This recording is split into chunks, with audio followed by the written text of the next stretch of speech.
Good evening, fellow galactic travelers. It is I, Old Man Kusamoto, yet again. After an absence, which I apologize for, I was actually helping out the wonderful world of Azeroth beat back a demon invasion. So I've been sort of doing that for a bit. Let me turn the volume down a little bit here. Volume music. Down, down, down, down, down, down, down, down, down, down, down, down. That works. Sound effects down. I need to turn these down tonight because this is going to be a little bit different kind of stream than I've done in the past. Tonight we're not going to be looking for new ships or anything like that because, to be perfectly honest, I've got full multi-tool, a giant exosuit, and there is my latest ship, which looks kind of like the hover van they built in Top Gear, if you're familiar with that. So I really don't need more loot. Notice I've got 37 million saved up. I don't need a new ship. I don't need a new multi-tool. I don't really need much of anything at this point other than just to enjoy the game, have fun, explore, and possibly get to the Galactic Center or try to open a portal at some point. I might do either or both of those things. Tonight, though, is going to be a little bit different. We're on this beautiful planet with vortex cubes galore, with fantastic scenery, very few storms. So for those of you that are going to be watching tonight or later on YouTube, we're going to just enjoy this planet a little bit. We wander around a little bit as well. And we're going to have a discussion. And the discussion we're going to have is something that's been on my mind for the better part of the last couple of weeks while I've been playing this game. And it revolves around some of the things that I, and some other people have noticed too, but haven't really given voice to it yet. And that is the conspiracy angles of the game. When I say conspiracy angles, by the way, I'm not talking about Sean Murray lied. There's no large creatures. There's no multiplayer, blah, blah, blah. No, none of that. You know, I don't think Sean Murray was the second gunman on the grassy knoll that killed JFK. Nothing so odd. I mean, the game itself has some very almost troubling aspects to it. As far as the way it plays and with some of the things that you find and come across while you're wandering around. And I've been thinking about this for a couple of weeks, and I decided I'm going to make a video that's basically on that. We're going to discuss some of this and see if anyone else has had similar experiences. So if you are on here now or you happen past a little bit, I'll encourage you to throw some examples into the chat. If you're watching on YouTube later, please by all means leave a comment and a like if you care to. Have I discovered you yet? Sorry, squirrel! I have not. What are you? You're ugly. You're huge. Oh good, you're not going to try and kill me. Fabulous. So, let's jump in. I've got 4 different topics, and I'm just going to talk until I run out of breath, basically. Until I decide that I've talked enough. And we'll go from there afterwards and see if we still want to do other stuff. Oh, come on. So the first thing I want to touch on very quickly is the idea of the game being totally procedurally generated. Yes, yes, yes. And by totally procedurally generated, I mean everything's supposed to be random, right? So you come across a planet, it doesn't exist until you land on it. The computer goes in and looks at, you know, a few million different things that it could do. And I need to get some iridium. And it creates the planet based on fairly complex algorithms and determining what would be best for that procedurally generated planet. That's probably why the space crabs keep showing up on planet after planet after planet, by the way, as the dominant predator, because the computer decided this is the dominant predator design for the galaxy, which makes sense. If you think about it on Earth, what's one of the dominant predators on Earth? Well, it's arthropods, spiders. They're freaking everywhere. They're terrifying. They creep me right the fuck out. But they're also very good at what they do. So it would kind of make sense that you'd have an arthropod as the dominant predator, especially on the size of the space crabs. So that's a real brief look at procedural generation. But there's a problem with that. There's a problem with procedural generation answering all the questions of why planets look the way they do and act the way they do and creatures act the way they do and certain things about it. And the problem with that is the monoliths, the ruins, and the portals. Now, I know there's been a lot of people on Reddit that have said that the whole pattern of finding portals, using the monoliths and the ruins and all that to do so is bunk. I can tell you that's not true. There is a pattern to it. I'm not going to tell you what it is because the first rule of portals is you don't talk about portals. There's a pattern to it. If you know the clues to look for, the monoliths and the ruins will lead you to a portal if there's one on the planet. If the game is truly procedurally generated and everything's supposed to be random, how is that even possible? How is it possible that you would have a procedurally generated universe, but the same elements showing up as far as the ruins and the monoliths are concerned, pointing to portals anywhere there's a portal? If it's truly random, it should be random. Totally and utterly. There should be no question about how random that it really is. Where did I park? Oh, there I am. So, how is it that in every single system that has a portal, the same rules apply how to find it? To me, that doesn't say procedural generation. That says that there's not totally nothing but elements of randomness in the game. That there are some things that are programmed in. The ruins, monoliths, and portals being one of them. That every time you have a portal on a planet, you're going to have clues that point you towards it. So to say that the game is totally procedurally generated, I don't think is 100% correct. And that opens an awful lot of doors when you start thinking about it. So if you think about, like, none of this that you're looking at right here, none of the grass, the rocks, the buildings, the mountains, the trees, none of that existed until I showed up, right? Yet, even though it didn't exist, you have all of these elements that are supposed to be random that are showing up, pointing to another element. Randomly placed on the planet, mind you. So they just randomly place them on the planet, but they place them in such a way that they orient, or there are clues that point towards a portal. So, if you think about it, the amount of just server space that you're talking about storing all of this is immense. I mean, I can't even imagine just the planets that, a few 100,000 players have found and named and explored. Do those go away when we're not around? I don't think they do. They'd have to stay there in case someone else finds them, and the computer remembers where you've been. So if I go back to the planet that I was on earlier, and I find an emerald node that I mined, it'll still show up as mined. And it'll still show up as mine for anyone that shows up on that planet, because I'm the one who discovered it, I'm the one who interacted with it, I'm the one who basically created it. I'm God for that planet. I created that planet. So, where's all this data being stored is the first question. I mean, you're talking about 18 quintillion planets is what they talk about. If 0.1% of those are discovered, it would take something on the order of the NSA storage vault in Utah to keep all of that data somewhere. And I don't think Hello Games has that kind of budget. So where's all the data being kept is the next question. For anyone wondering, I'm drinking Sam Adams Oktoberfest. It is wonderful, and I highly recommend it.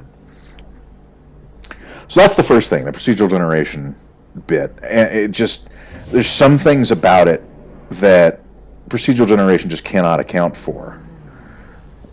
So it makes you wonder where's all this being kept at?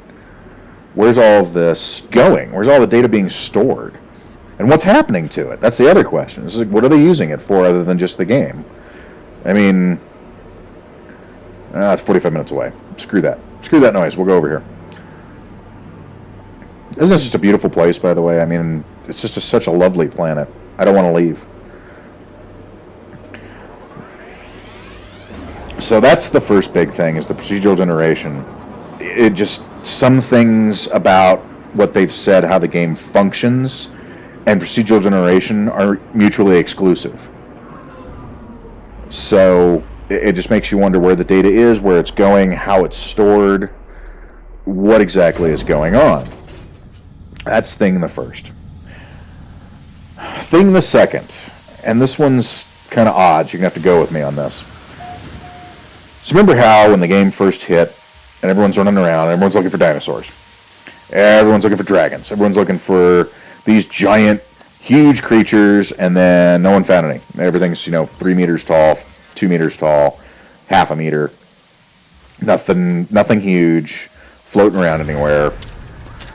Nothing. Absolutely nothing. And everyone's super pissed, saying, they lied about this, it was just in the demo, blah, blah, blah, this isn't the game we wanted, so on and so forth. There's an odd coincidence that happened right about that same time, because I'm on the normal No Man's Sky Facebook page, seeing all the bilious anger being thrown about the game most of the time, but cool pictures too. And I'm also on the YouTubers No Man's Sky page, and I've visited a couple of Reddits on it as well. And it's usually the whole, Sean lied, there are no large creatures, this isn't the game I wanted, why can't I play Call of Duty in space, blah, blah, blah, blah, blah, blah, blah, and on and on. Why can't I interact with this? I'm going to interact with this? I guess what, I'm going to stand on it, and I'll be able to interact with it. Or not. Was I already here? I was already here. That's why I can't interact with it. I've been here before. So, right after all of that stuff with the no huge creatures rants and rivers and all the things that people said weren't in the game and should have been, and that it wasn't a finished game, I started seeing posts on the No Man's Sky Facebook page, on YouTube, on Reddit, with people posting screenshots of, what are you talking about? Of course there's large creatures. And it wasn't people who were modding the game, by the way, because there's the large creatures mod. I'm not discounting that at all.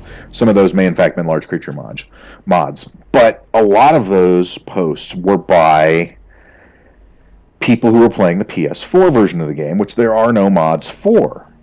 And they were saying, well, I ran into XYZ creature yesterday, here's a screenshot of it. And it's a, 8 meter tall dinosaur dragon looking thing. But that didn't happen until after those posts started showing up on social media and Reddit and YouTube and other places. Same thing with rivers. I didn't see rivers in the game at all. I've seen rivers myself. There are rivers. I didn't see huge mountains in the game until I started seeing those posts. Then I started seeing enormous mountains. I mean, there's mountains on this planet that are fairly large. So, I find it an odd coincidence that... Oh, come on. Landing area not clear. What are you talking about? There you go. So I found it an odd coincidence that it wasn't until after we started talking about the fact that here's a feature that wasn't in the game, that all of a sudden that feature just started showing up in different places. Now, could some of this be the Hello Games team working behind the scenes? Of course. And I suspect they have been working behind the scenes for improvements on the game. But most of the improvements they've been making since the game went live last month, I want to say, about a month ago now, have been stability issues. I mean, they've been trying to make sure the game's stable on all platforms, especially on the PC platform, which is what I'm on. They've been trying to make the game a little bit more stable. Is this a... Yes, it is. Fantastic. I'm trying to make the game more stable, get rid of the crashing issues, fix some of the bugs, make it easier to stream, which I do appreciate, the fact that I can actually stream this game very easily now. It's still a little potato because of frame rates, but I just chalk that up to the fact that my machine isn't, absolute 100% top of the line. But it's still playable, and it's still enjoyable. That's all I really care about. and I have only crashed a couple of times. So they've been working on a lot of the stability issues for the game, which I applaud. They've done a fantastic job at making the game more stable. I see far fewer crashes from people when I'm watching them on stream than I did when the game first launched. So I think they've done a very admirable job at that. But most of what they've been putting out have been bug fixes, have been tuning, have been stability. They haven't really been focusing on content all that much as far as adding new things to the game as far as a content perspective goes. For some of the things that people are talking about, like the large creatures and rivers and mountains and all that different type of stuff.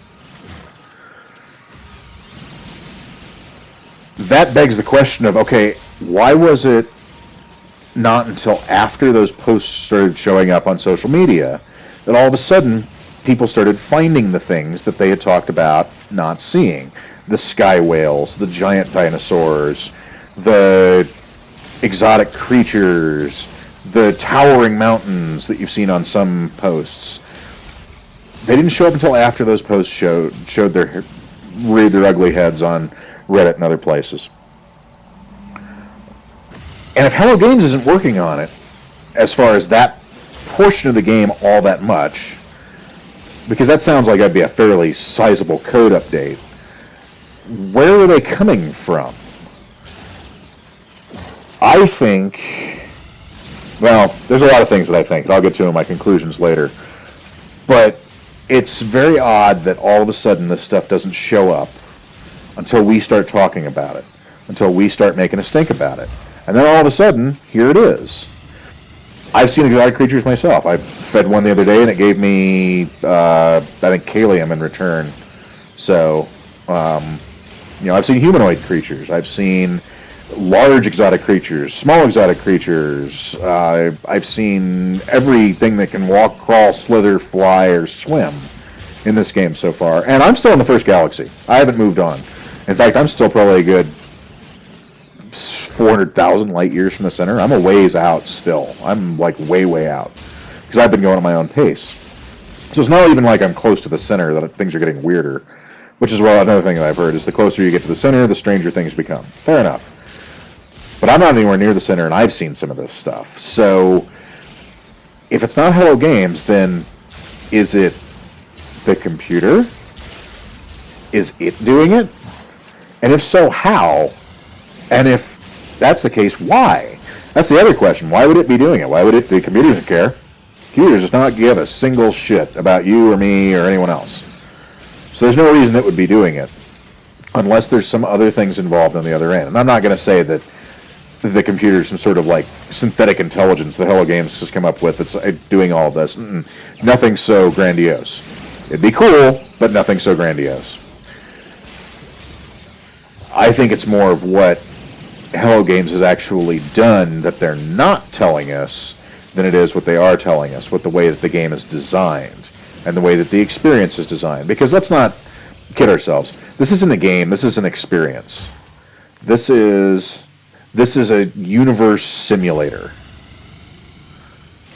This has more in common with Microsoft Flight Simulator and like military-style hardware than it does a video game. It really, really does. It kind of reminds me of the Whopper from War Games, if you remember that movie. That it basically just simulated the entire war, and Matthew Broderick had to finally teach it how to lose a tic-tac-toe or tie a tic-tac-toe to convince it. It has more to do with that and more in common with that than it does a game engine, I think. I seriously wonder because I'll tell you what, if I worked for NASA, I would be on the phone with Sean Murray every day, begging him to give us whatever it is that he used to create the universe, because they could use that to predictably model not only just places in our own solar system, but also other star systems. Yeah, of course. I mean, think about what you could do if you could use this engine to model, say, the Alpha Centauri system, since we know that there is a planet orbiting Proxima Centauri now that may or may not contain life. So imagine if you could predictably model what evolution on that planet would have looked like over the past 4.5 billion years, which this could really do. Since it's procedurally generated, you could basically have it model 4 billion years of evolution in a heartbeat, a number of different ways to determine if whether or not it's worth sending people out there or sending a probe out there to take a look. Seems like a pretty good tool to me. But I really wonder if in addition to that whole predictive modeling and procedural generation, if there isn't something else lurking behind the scenes that's taking into account changes to the game. So in other words, is the game learning? Is the game learning about not only itself, but is it learning about what the players want? And it's adjusting accordingly. That would be, at the same time, incredibly interesting, very exciting, and absolutely terrifying. Because one of the first steps of synthetic intelligence is, can you make it learn? Computers can run programs all day, but they can run the same faulty program over and over and over and over and over again and never actually do anything with it. They'll never actually learn from their own mistakes. So the first step in creating synthetic intelligence is you have to create something that can learn from what's going on around it. It has to be able to learn from its environment. If Hello Games has taken that first step and their system can actually learn from us as far as what we want and change accordingly, that's a game changer right there. And really, if it's not Hello Games doing it, if it's not Hello Games changing the code, changing the game, writing in the things that we want, that only leaves one option. That means the game is changing itself. And like I said, that's both exciting and absolutely terrifying at the same time. That's like Skynet shit right there. Very cool, kind of scary.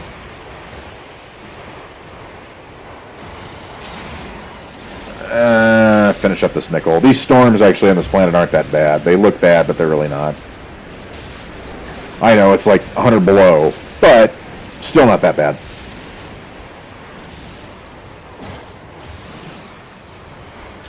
Finish the mining. That's probably more than enough nickel than I will ever need. Oh yeah, that's enough nickel. Thank you very much, and good night.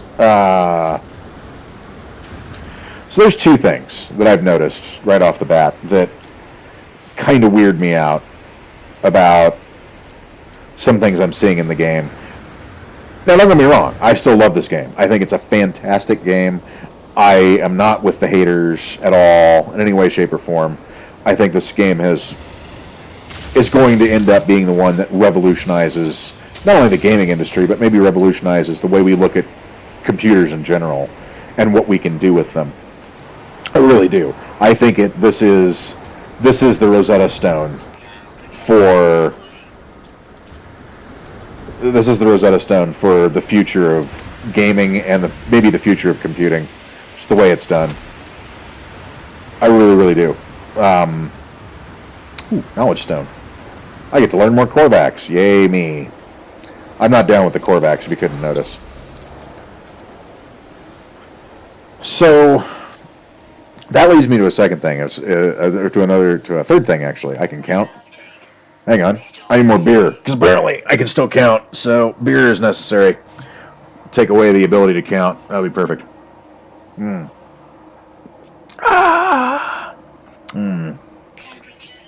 Remember, don't drink and fly spaceships. Let's get some gold. Well, I'm getting gold. The next thing is a number of people I've talked to that play mention, and this sort of goes along with what I was just talking about with the computer deciding what needs to be changed inside its own code. The number of people that have had almost emotional experiences in this game with just some of the things they've run into. And I'm not talking about space crabs. I have an emotional reaction to space crabs, and that's kill the big bug. Step on the big bug before it gets to the children. I'm talking about some of the places they visited. So in my first stream, if you go back and look, about halfway through I run across a planet that looks all the world like somewhere I grew up. It looks like Tucson, Arizona. So much so that it was just eerie. One of the pictures I had from there, I should screenshot it and save it as my background, is the sun is setting over these mountains with cactus in the foreground, desert atmosphere, desert look to everything. Barrel cactus, saguaros. I mean, it was almost postcard perfect. It's a beautiful picture. I've got to go back and do a screen cap of that just so I've got it saved. But it looked so much like home. It looked almost too much like home. It was like how I remembered home, but not exactly how it looked. I went back and looked at some pictures of Tucson afterwards just to see, and sure enough, I mean, it was close. It wasn't quite exact, but it was almost how I remembered seeing it versus how it actually was. Just kind of weird. I've had other people that I've talked to that have had similar experiences, that they've landed on planets that looked like places that they had a strong emotional connection to, or places that they had been to recently. Another place that I landed was a planet that I called Planet Scotland. We went to Scotland 8 years ago, and it was gorgeous. It was one of the most beautiful places I've ever been. It was so green it hurt my eyes, especially growing up in a land where everything was taupe. Beautiful place. Loved it. Wouldn't trade that experience for anything. I had a very strong emotional connection to Scotland. And here I am on planet Scotland, like in the Highlands around the Inverness area. It almost looked like a dead ringer for the Inverness area, including locks. That's lakes for you Americans out there. You and you. There we go. So the fact that showed up, I thought was, that's pretty cool. That there's a planet that looks like Scotland. Oh, look, there's a planet that looks like where I grew up. That's neat too, especially within the first, 3 systems that I visited. But I've met other people that have had similar experiences, where somewhere where they've had a very strong emotional connection with just suddenly shows up in the game. And it got me to thinking, it's like, we can't all be having the same kind of experience with this, can we? And by that I mean, not everyone is having fuel to launch thrusters. Not everyone is having the same kind of experiences, are they? A lot of people on Reddit and a lot of other places have talked about that they find places that they feel a connection to. They find planets they feel a connection to. They find vistas that look very familiar. They find particular areas of a planet that look like somewhere they are very strongly connected to. So much so that it's just, once again, it's hard to believe it's coincidence. And I really don't believe in coincidence anyway. Fate looks an awful lot like the guy in the mirror most days. Ooh, pretty lake. Let's stop at the pretty lake. And there's a building nearby anyway. So I don't believe in coincidences, especially on that kind of scale when you have so many people that are saying the same thing. So I got to thinking, how would that be possible? I don't think the game's reading my mind, but could it be that Hello Games and Company have actually had the computer, rather than just be an engine for the game, if they had the computer actually hooked up to the internet in such a way that it could look at, say, your Steam tag, and if you're connected to any kind of social media, go parse your social media, look at the pictures you've uploaded, look at where you say you grew up or you live or something like that, and base the game that you play off of your personal experiences in such a way that you will become emotionally attached to certain things. Now, it sounds kind of outlandish, and it sounds kind of very Big Brother, but, Facebook games do this all the time. Facebook games, like, before you even play a Facebook game, it basically interrogates you and then tells you, well, by the way, I'm going to post shit to your timeline. Hope you don't mind. So it's not really all that difficult to do. And Facebook does it a lot. And there's some other places. I mean, Congregate does it. Steam does it with your Steam tag. You can post directly to Facebook. You can even log in with Facebook, and it'll post stuff on your behalf. So it's not outlandish, I think, to say that Hello Games may have actually hooked up something to where the computer can go out and look at your, especially if you log in with Facebook, just go look at your Facebook and say, oh, this guy's from, Virginia. Well, I'm going to make this planet look like Virginia. So he's got more familiarity with the landscape. He has a connection to it. He's more apt to play longer, whatever it happens to be. So it's almost like social engineering in that way rather than a game. Like I said, this is an experience. This isn't just a game.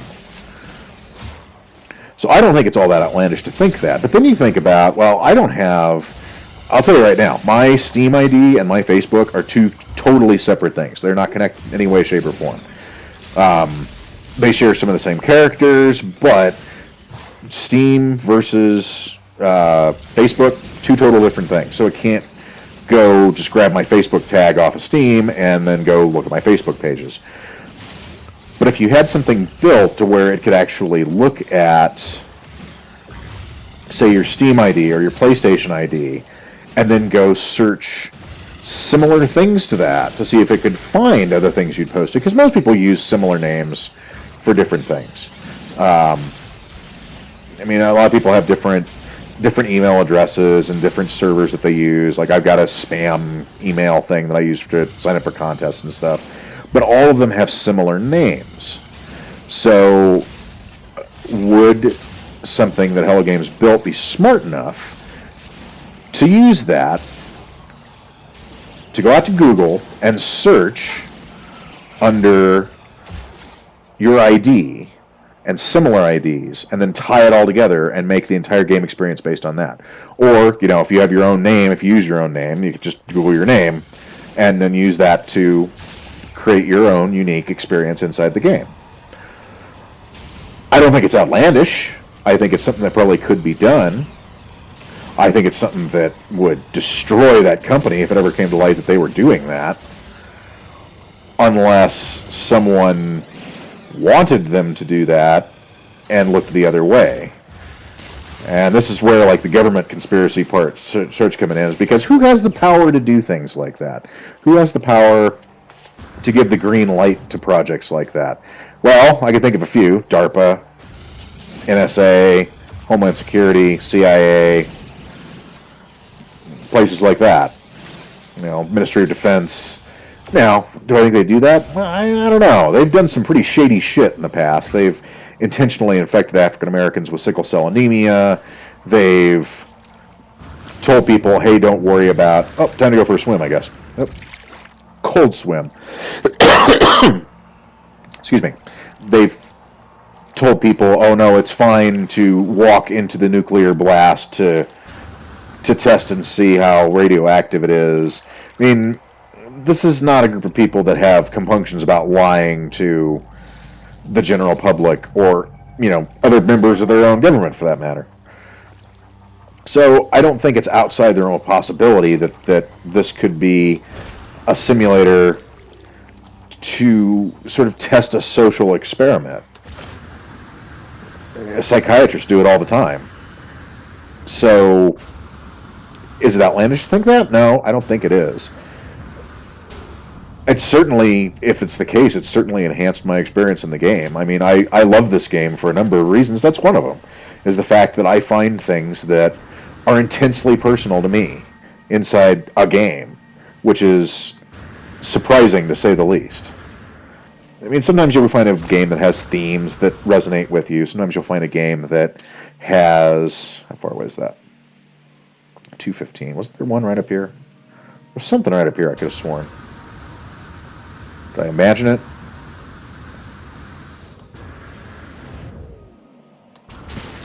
Ow. There's something you can find in almost every game that you really, really like that will resonate with you on a certain level. Usually on an emotional level. The first Resident Evil games I thought were great because I love horror movies. So there you go. Legend of Dragoon. It was a role-playing game that maybe 6 people on Earth played and liked. I was one of them. I thought it was a great game because the story was compelling. In this, though, since it's light on story and I'm a story guy, I was kind of thinking to myself, well, I really like this. But there's so much in this game that resonates with me emotionally that I can't help but like it, and I can't help but keep playing it. Even with the obvious problems. There's a lot of mechanical problems with the game. I'll be the first one to say that. But there's enough in it, and there's enough going on, and there's enough just little things that I find really compelling to keep me going in the game. Look at all the gold. Jesus Christ. Iridium. How much iridium do I have? Do I need iridium? Probably not. Whoops. Wrong way. I got iridium on me, and I've got... Oh, that's right. I needed iridium for that quest earlier. Off it goes. We'll get some more iridium while we're here. Why not? Well, let's get some gold. So, I wouldn't say it's outside the realm of possibility that there's something working behind the scenes for each individual player as they log in to go search for things that they find personal to themselves and incorporating it inside the game to make the game more palatable and more enjoyable and to keep you playing. Keep coming back for more. And like I said, Facebook does this all the time with its apps. There's other places that do it. But this is on a different kind of level than that, because not only are you talking about that kind of social engineering and that kind of back-end work, but then the computer has to adjust the way it's procedurally generating the world to match what it's trying to give you. So it has to pare down the number of options down into, say, 5 or 6 for terrain, 7 or 8 for flora, 10 or 12 for fauna, add mountains, add lakes, oceans, make it an archipelago planet, whatever it happens to be. Which brings me back to my first point where I was talking about procedural generation, not being able to answer all the questions. Is that truly procedural generation if it's social engineering it to that level? I don't think it is. Which means a lot of computing power somewhere, a lot of storage space, a lot of work going on behind the scenes that there's not many organizations I know of on this planet that could be able to pull off without just turning it over to the hands of a computer. So I find it interesting to think about that. And once again, as I said, I find it incredibly exciting because if that's the case, then bravo to Sean Murray and crew. Holy crap. You've done something that people have been trying to do for the last 20 years since the internet really started taking off back in the mid-90s. How to make a game that is different for every single person, yet still the same game and compelling enough that everyone enjoys. And I really wonder if the people who don't enjoy the game or aren't finding some of the stuff that I'm finding are the ones that have like zero internet footprint and there's nothing for the game to go find on them. So it's just giving them, just completely randomly generated, dull planets. Wow, I am running out of power quick tonight. Hang on. There we go. Mining beam. I need more plutonium soon. So yeah, if that's the case, then amazing job. But by the same token, holy shit, that's a frightening thought.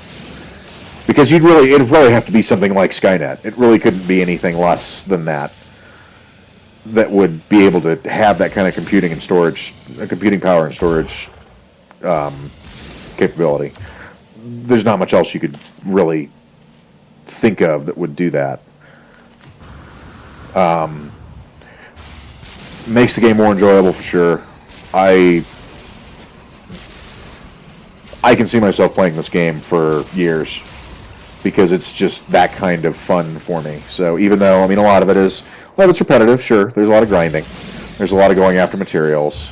There's a lot of weird menus and the crafting system needs some work, sure. but just the scope of what has been created here just blows my mind. I don't even know how you would have thought of this, let alone brought it to fruition. So that's the third thing, is the fact that there are so many personal experiences from players in this game that it's almost impossible to believe it's just random.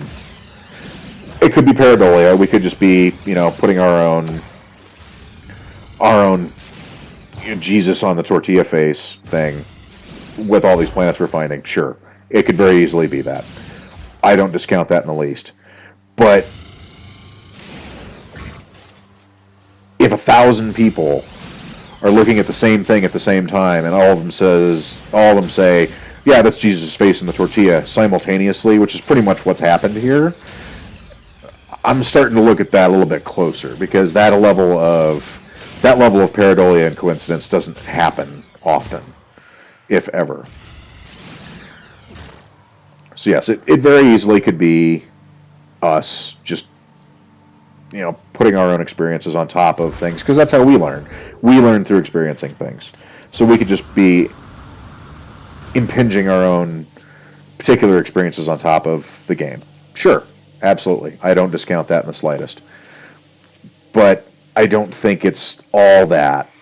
I think there's something going on behind the scenes that we're not aware of yet.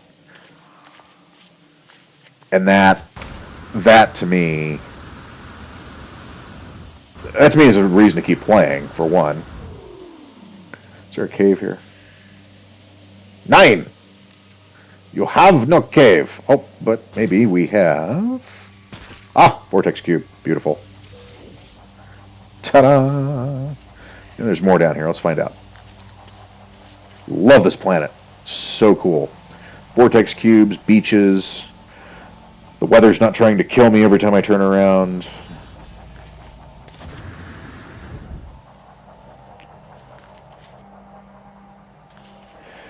So all this sort of begs the question of, okay, Kusamoto,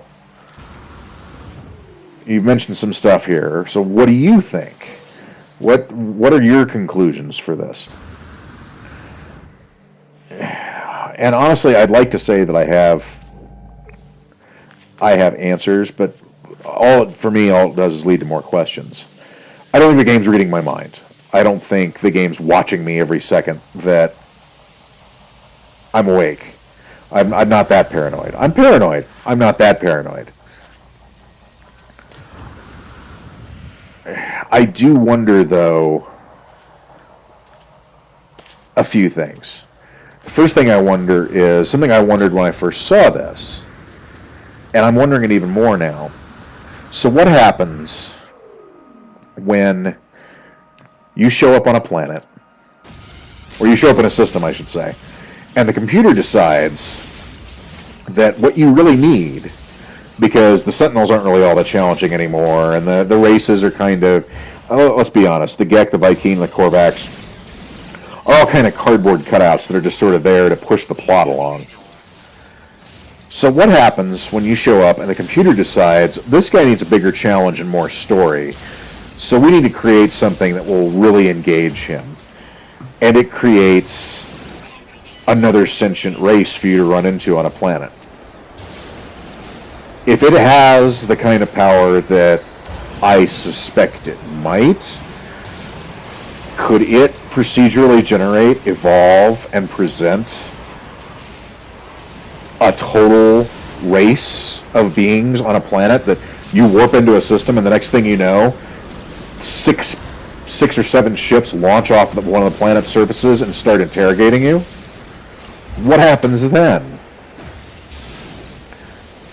That are just, total computer generated, and basically forces you to land on a planet that's covered in a civilization. And I don't mean covered like the planets are covered now with a building, every few miles or anything like that. I mean that looks like, from orbit looks like a satellite picture of Earth, with lights and technology and all. What happens? What happens then? What happens when the computer decides that you need a bigger challenge and it's going to give you an artificially intelligent race? That it creates out of thin air an entire race of beings for you to interact with. Now, the reason I bring this up is because there is a theory out there that's the synthetic universe theory. And it goes a little something like this. We aren't really here. We're not really alive. We don't really exist. We're all an algorithm inside a computer program that's a giant simulation of a universe. And whether that simulation is being run by super advanced aliens or whether that simulation is being run by us in the future doesn't really matter. It's basically a simulation of our galaxy from beginning to end that someone's running to see what happens. Does that starting to sound familiar to anybody? Well, if it sounds like this game, you're correct. Because that's basically the idea, is that it's No Man's Sky plus more. It's No Man's Sky plus real-world physics plus, actual elements, all this different stuff. So it's basically that. In other words, it's an advanced version of No Man's Sky that's being played at the macro level, evolving universes in the space of 10-15 minutes from beginning to death, just to see what happens. Well, the idea is that the computer that's doing this simulation is also simulating any kind of sentient life that would come about, and in doing so is creating a synthetic intelligence construct inside the simulation that happens to be us. So in other words, we're just bits of data floating around. And it would handily explain an awful lot, wouldn't it? I mean, it would definitely explain why Donald Trump's a candidate for president. But other than that, it would handily explain things like why our math doesn't work. And when I say why our math doesn't work, I want you to think about this. When I got to trigonometry in high school, I started not paying attention anymore because the lie of our math was obvious to me at that point. It was basically that our math was so screwed up that we were having to invent artificial numbers to fill in the holes in our theories. Something was so terribly wrong with the way we did math that we had to make shit up to make it work on paper. It would also handily explain the whole concept of where's 99% of the mass in the universe. And right now we think it's dark matter. Dark matter is the mass in the universe we're missing. Well, there's a number of mathematical problems with that, though, and the fact that we can't actually find dark matter. We can find things we think are dark matter. We can't actually find any dark matter because it's invisible. So I want you to think about this. We've based our cosmological knowledge of the universe on bad math and invisible shit. Something there don't seem right, does it? We're missing a piece of the puzzle somewhere. And maybe it's quantum theory, maybe it's string theory, maybe it's quantum entanglement that's where the mass is going. It's going to a different dimension. Sure, okay, fine. But there's something just utterly wrong with the way our math works and the way that we think the universe works. I mean, we're finding planets all the time. This planet shouldn't exist. Well, there it is. We see it. We've detected the planet by the wobble method. It's there. We know it's there. So it would explain an awful lot of things that are wrong with the way that we view the universe and the way that our mathematics works. Beer time. Alrighty. So that's the way that theory goes, is that we're all living inside of an advanced version of No Man's Sky. Do we even, therefore, really exist? What if it's a procedural generated universe? What if it doesn't exist until you interact with it? So it's sort of the quantum principle. You can know the very act of observing changes the results. So until we are observed, we just sort of wander along on our own. And then when the aliens or whatever it is shows up to observe, then things start to change. Could that be true? Could that be the principle that No Man's Sky is based on? That this isn't a game that's procedurally generated necessarily, as more that it's based on quantum entanglement. That's a heavy thought right there, that all of this actually exists, that this is all as real as the couch I'm sitting on, the car that's outside, the job I go to every day, that this is just as real as what we're doing right now. just in a very different way. Now, granted, physics don't work the same in this No Man's Sky universe as we understand them. Okay, fine. Things float. There's things called emerald and iridium, which don't exist. They're elements that are fake. But in this universe, it's real. In this universe, that's the way physics works over there. In this universe, emerald's a thing. And so's iridium. And so's chromium and omegon and all these different things. Is the act of observing it making it real?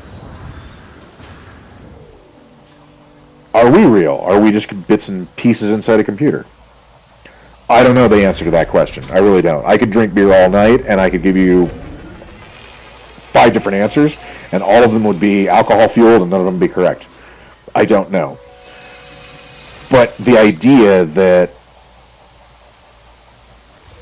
we might be inside a simulation being run by future humans, and the simulation was actually invented by Sean Murray and Hello Games, and we're playing it right now. You want to talk about an Inception moment? There you go. Universeception. I'm playing a simulation of a simulation inside the simulation that I'm playing as a part of. If that doesn't blow your mind, I don't know what does. By all means, go get some whiskey. I can keep going. So that's the first thing I wonder, is that I really wonder if this isn't, rather than something that's procedurally generated, if this isn't a giant simulation that... Ooh, vortex cube. Mine! So, what do we got for space left here, too, while we're at it? Oh, we got plenty. I can get another 16 of them. Neat! So, yeah, things like that. That's the kind of thing that makes me keep playing this game, is I keep wondering, am I going to run across an actual civilization that the computer has evolved because I need a bigger challenge? I need more to keep me interested. I'm waiting. I'm almost waiting for it at this point. And what happens? That's the other thing. So I discover them. They exist. They're real. They're there. Now what? Do I just erase my saved game? Well, that's not going to matter because it's already been discovered, right? It now exists. What do I tell them? They're inside a simulation? Would anyone believe me? Do I become the synthetic alien Jesus? Or whomever finds it, do they become the synthetic alien Jesus? Do they become the Messiah that leads people because they see the lie behind the lie?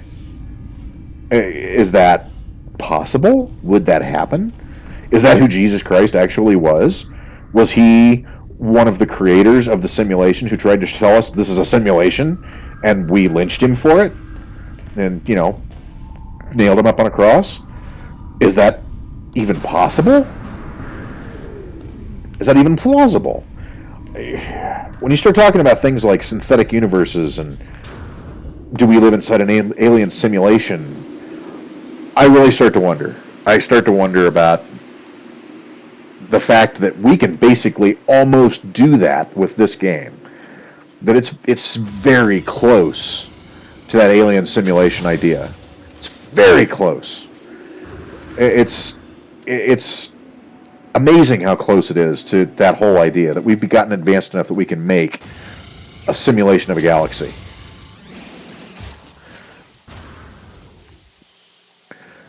And have it be, in a lot of ways, just as real as the one you and I are walking around in right now. Now, granted, the plutonium doesn't crystallize and do things like this in our universe, but who's to say it doesn't in a different one? So that's the kind of things that I think about when I think about some of these conspiracy theories that I'm bringing up. Is what if I get off this planet and I go to another one and suddenly there's an alien race there that's fully synthetic intelligence, smarter than I am, race of beings that see me come from the heavens and think I'm their messiah, or they've been sitting here broadcasting out trying to find people for the last, what they think anyway, the last 1,000 years, and they haven't been able to contact anyone. All of a sudden aliens show up and the alien can't talk. That'd be us.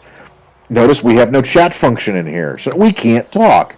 We can't receive radio communications inside this game because that's not the way it's built. Could that be why SETI hasn't found anything? Could it be that there's someone wandering around in the simulation that just doesn't have a chat bar? Is that even possible? Studying space and space exploration in the universe the way I have, and I have off and on for most of my life, the thing that I've come to understand is that if you can dream it, it's very likely possible that it exists in the universe somewhere. If you can think about it and come up with it, it's probably out there somewhere. So, all things could be possible. Yes, yes, yes. Weapon charge depleted. Huzzah. Where is it? There we go. There we go. Let's get some more gold. Sounds like fun. So that's the kind of conclusions I draw from this. Like I said, I don't think the computer's reading my mind. I don't think there's an actual synthetic intelligence running around behind the scenes. But do you remember that episode of Star Trek where it's Star Trek Next Generation? It's Data and Geordi likes the Sherlock Holmes program, and he convinces Data to come with him and play Sherlock Holmes, play Watson. And Data, within the first 3 minutes of the episode, has solved the crime. And Geordi's like, what the fuck? Dude, you ruin everything. You could ruin a wet dream, Data. I mean, that's kind of the speech he gives to him. So then he goes and tells the computer, hey, create... Well, that's a lot of gold. Jesus Christ. He tells the computer, go create an adversary for Data that's just as smart as he is and can basically create a Sherlock Holmes-style adventure based on that. And the computer goes and creates Moriarty, but creates him as a total synthetically intelligent, sentient being inside the computer. So the computer itself isn't sentient, but in order to be able to challenge Data, it had to go create a synthetically intelligent adversary. That's kind of where I think this could be heading, is that whatever's behind the scenes running No Man's Sky isn't intelligent in and of itself. But, and go with me on this, it's hooked up to the internet. It's hooked up to something like Google where it can just instant search things. It has access to social media. It has the ability to learn what people want and adjust accordingly. The large creatures and rivers and mountains and so on. Space battles. That was another one I forgot to mention. Huge space battles. People were talking about, what are the huge space battles? As soon as they said that, all of a sudden, 6 people posted, here's a ginormous space battle that I saw the other day, where there's 40 ships flying around. So it has the ability to adjust to what it's seeing as what people want. And ultimately has the ability, once we are starting to say things like there's no challenge to the game, so on and so forth, to evolve the game itself to become more challenging. Now here's the next question. Here's the moral question behind that. If, let's take for granted all of the weird, screwy shit that I'm spewing out here is true. Let's say the computer does evolve some sort of synthetically intelligent race that we run across at some point here. Don't we have a moral obligation to treat them as an actual culture? As an indigenous, separate culture from our own? Don't we have the obligation to tell them what's going on? Don't we have the obligation to treat them... Do we invite them to the United Nations? I mean, that might seem kind of silly, but would we invite them into the United Nations as a separate organization? Well, I mean, the United Nations is... The whole idea is to safeguard all the residents of planet Earth, really, when you get right down to it. They may live inside a computer, but the computer's on Earth. Aren't they citizens of the planet? They kind of are, even though they're not, really. Even though they only exist inside a computer. I mean, I know these are things that if you read Philip K. Dick, or if you read William Gibson. By the way, I highly recommend both of those guys if you like good science fiction. Do Androids Dream of Electric Sheep, which is what Blade Runner is based off of, is a fantastic novel, and the novel is 10 times better than the movie, and the movie was great. So I highly recommend reading that.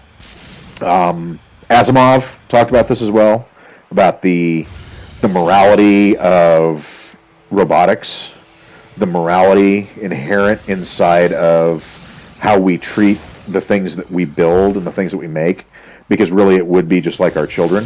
iRobot, the Robot trilogy, some of the Foundation trilogy, all of those have those kind of overtones to it.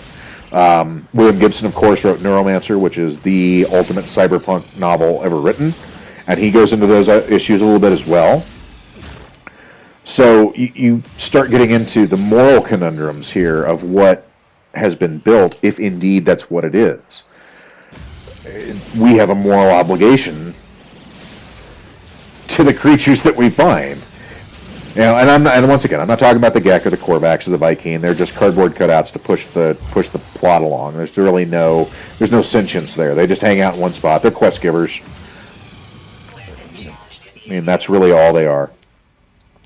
So I'm talking about whatever the computer may evolve to challenge us, to make the game more interesting for us. It's a really heavy subject in general because of all the moral obligations that we would have and the moral implications of it. The minute that someone comes out and says, I have created a computer program, I've created a synthetic entity that not only passes the Turing test, but surpasses it. The instant that happens, the world changes forever. And all of these moral questions that we've had, we suddenly have to start finding answers to immediately, because we don't have a choice. We have to get answers to them at that point, because Pandora has opened the box. And I really wonder if this isn't Pandora's box that we're fucking around in here with. And I said, in a lot of ways, it excites me that something like this exists, but it also terrifies me with the implications of it. Because I don't want to have to make those decisions. I don't want to have to sit there and try. Like, if I'm the guy who finds the alien race in the game that the computer evolved saying, here's a challenge for you, I don't want to be responsible for that. I don't want to be responsible. I'm barely responsible for myself and my kids. I can barely get to work on time most days. I'm supposed to be responsible for an entire alien fucking race that lives inside a computer? Bullshit! I don't have time, or I don't have the time or the moral center to deal with those kind of questions. It blows my mind thinking about some of the things that could be because of what this might be, if that makes any sense at all. Hang on, I need more beer. I'm making too much sense. I need to drink more. Hold on. Drink time.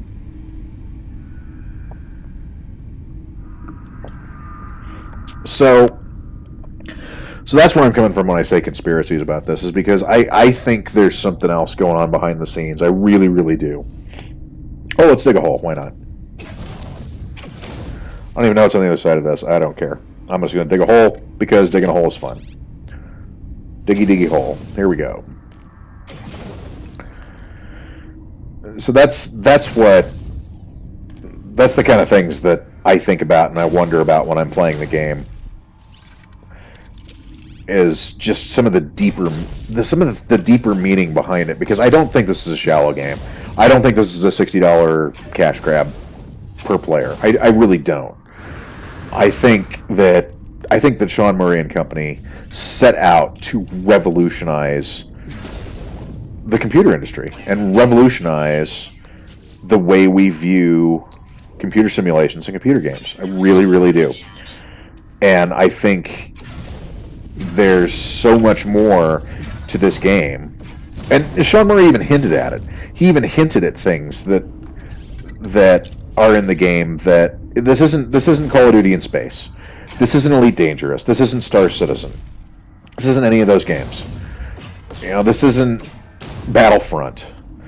It's a completely new, different kind of game, and it's not for everybody. I mean, most people that are hating on it are the ones that, I bought this game for $60, blah blah blah, doesn't have half the features. I'm like, well, okay, so yeah, there are problems with it. I'll admit, there are things I would like to see.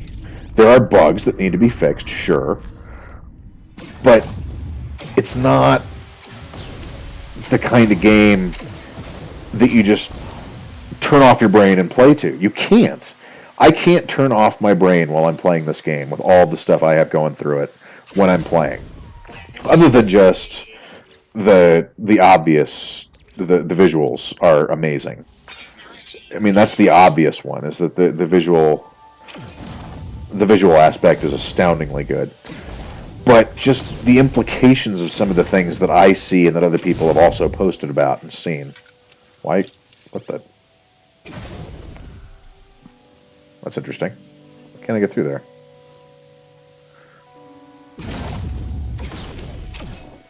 Whoops. 4. Okay. Oh, well, it must be part of the bedrock for the station. Oh, okay. Fair enough. Back to the ship. So I can't turn off my brain while I'm playing this game. I'm constantly, my brain's just constantly whirling, thinking about all the different things that this could mean and this could be.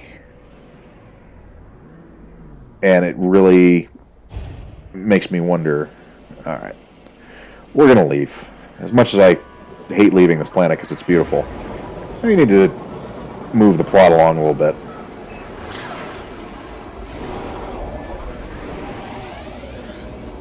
And I think that's why I find it so compelling, and why other people don't. So other people just want to play a video game. They just want to turn their brain off and play a video game and call it a day.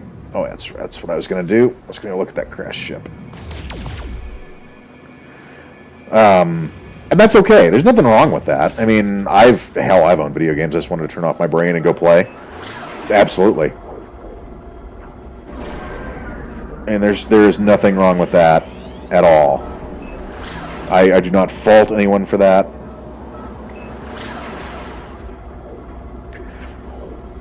In the slightest.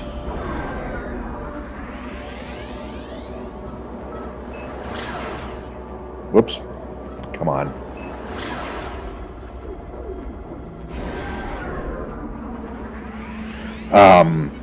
This is not that kind of game. This is the kind of game that you're going to constantly be wondering what's around the next bend. And I seem to be having some issues with my HUD here. Interesting. This is the kind of game that's going to make you think a lot about things like this, especially if you have seen some of them in action personally. And I have. So it's hard to just say, oh, it's just a game and keep going. And in some ways it is just a game, and it's enjoyable, and I have fun playing it. If I didn't have fun playing it, I wouldn't be playing it, I wouldn't be streaming it, I wouldn't be sitting here talking to you. But, as I said, it's an experience to play this game. It's not just a game to a lot of people. It's an entire experience. Which is why you have people like Stat and Exploring No Man's Sky and a few other people who are still really playing it religiously,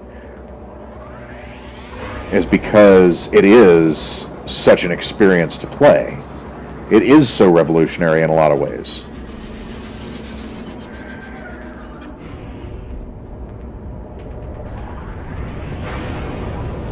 And I don't know, maybe the conspiracy theories are just that. Maybe I just have my tinfoil on too tight or something.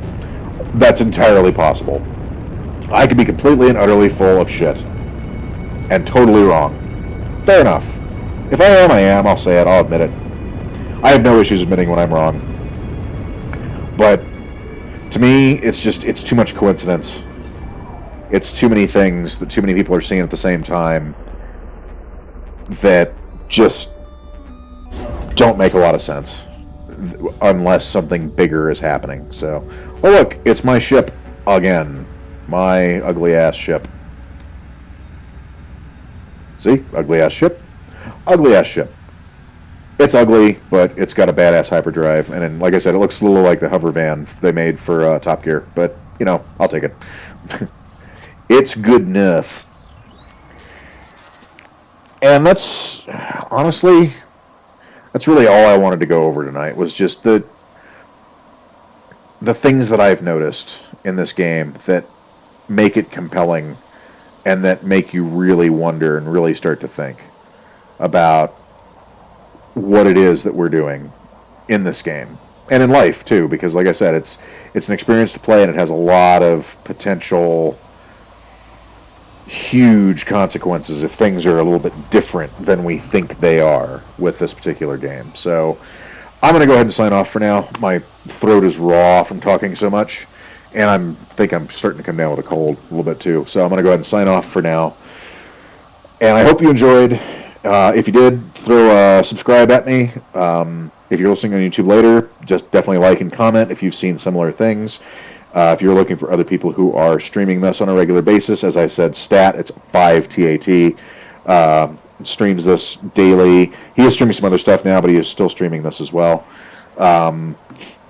Exploring No Man's Sky is another one that I just found. He's really, really good. He's very English, I think. Maybe he's Scottish. If you're watching Exploring, I apologize if I got your nationality wrong. His feeds are fun. Massive G is still doing No Man's Sky on a regular basis, as is Stijo, I believe. Susie Lou as well. One Shot Girl, and I'm sure there's others I'm forgetting as well. By all means, if you want, there's a No Man's Sky Facebook, YouTube page that you can go join if you also stream. There's also the No Man's Sky Facebook community page. I'm a member of both. We'd love to have you if you want to come join and just see what we're up to over there. And until next time, folks, I appreciate your time. I appreciate you coming along with me. And remember, as always, the Atlas is slavery.